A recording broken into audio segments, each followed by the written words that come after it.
प्रधानमंत्री नरेंद्र मोदी जी का प्रभाव दिल्ली की जनता पर बड़ी तेज़ी से पड़ता जा रहा है और बढ़ता जा रहा है। जो चुनाव 5 फरवरी को होने वाले हैं और उसके बाद 8 फरवरी को मतगणना होने वाली है, उसमें बीजेपी की जीत के प्रबल आसार नज़र आ रहे हैं और उसके बहुत सारे कारण हैं, जिसका मैं तार्किक विश्लेषण आपके सामने प्रस्तुत करने जा रहा हूं। और निश्चित रूप से यह संपूर्ण जीत प्रधानमंत्री नरेंद्र मोदी जी की जीत होगी, क्योंकि यह जीत उन्हीं की छवि के बल पर होने जा रही है। भाजपा को सभी के घर गणपति विराजे चैनल में आप सभी का स्वागत है और सभी के लिए बहुत सारी शुभकामनाएं। और मैं अब आपको बारी बारी से बताने जा रहा हूं कि दिल्ली में भाजपा की जीत के आसार क्यों बढ़ने लग गए हैं। तो पहला कारण है महिलाओं की स्थिति।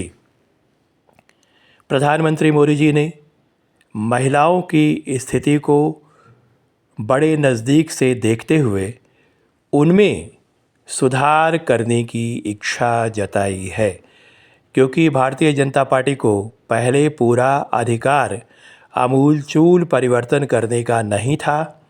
चुनावी जीत के बाद महिलाओं की स्थिति में प्रधानमंत्री जी अभूतपूर्व सुधार करने जा रहे हैं।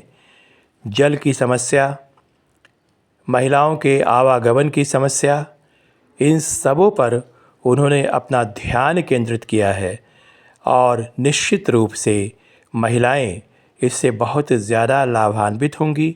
उनकी निजी ज़िंदगी की समस्याओं को भी हल करने में प्रधानमंत्री के आशीर्वाद से उन्हें सहायता मिलने जा रही है। यह कहा जाता है कि भारत में गरीबों के लिए किसी का ध्यान नहीं है। जब से मोदी सरकार आई है तब से आपने देखा होगा, ध्यान से देखिए, भारत में गरीबों की संख्या में बहुत कमी हुई है। आप देख सकते हैं कि ट्रेनों में, फ्लाइटों में एसी बॉगी की संख्या बढ़ गई है। वंदे भारत में सामान्य व्यक्ति भी सफ़र कर रहा है।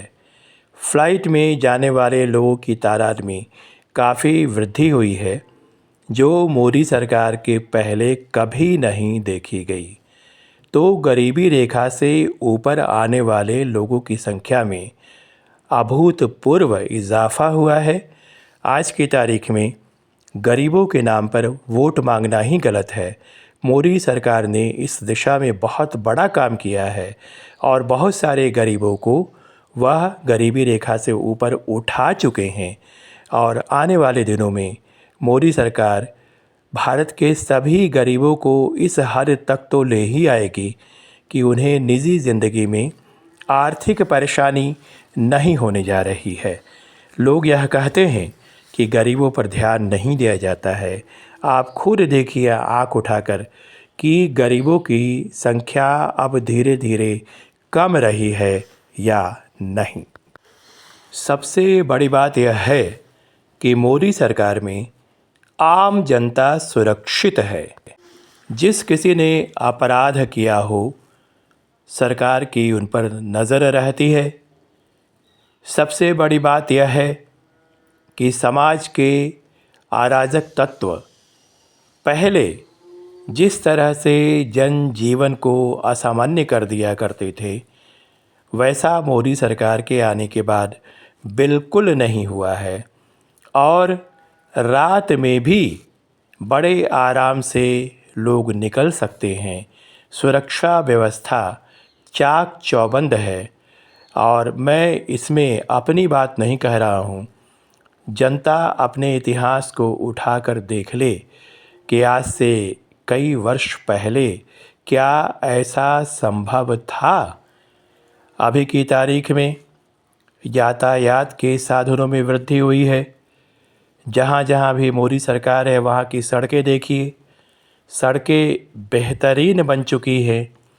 इसके अलावे मोदी सरकार रोज़गार पर भी धीरे धीरे ध्यान दे रही है और हाल फिलहाल के वर्षों में कई लोगों की नौकरियां लगी भी है और धीरे धीरे मोदी सरकार किसी भी तरह से सभी लोगों को काम देने को प्रतिबद्ध है और यह कर भी देगी। आम जनता यदि मोदी सरकार को मौका देती है तो निश्चित रूप से यह समस्या भी हल हो जाएगी। और इसके अतिरिक्त अभी जो आयुष्मान योजना है, साथ में जो गरीबों को घर देने की योजना है, इस पर सरकार ने बड़ी तेज़ी से काम किया है। और आप अपने मोहल्ले के उन घरों को देखिए जहां गरीब लोग झोपड़ी में रहा करते थे, आज उनके पास पक्के मकान हैं, वो काम भी करते हैं।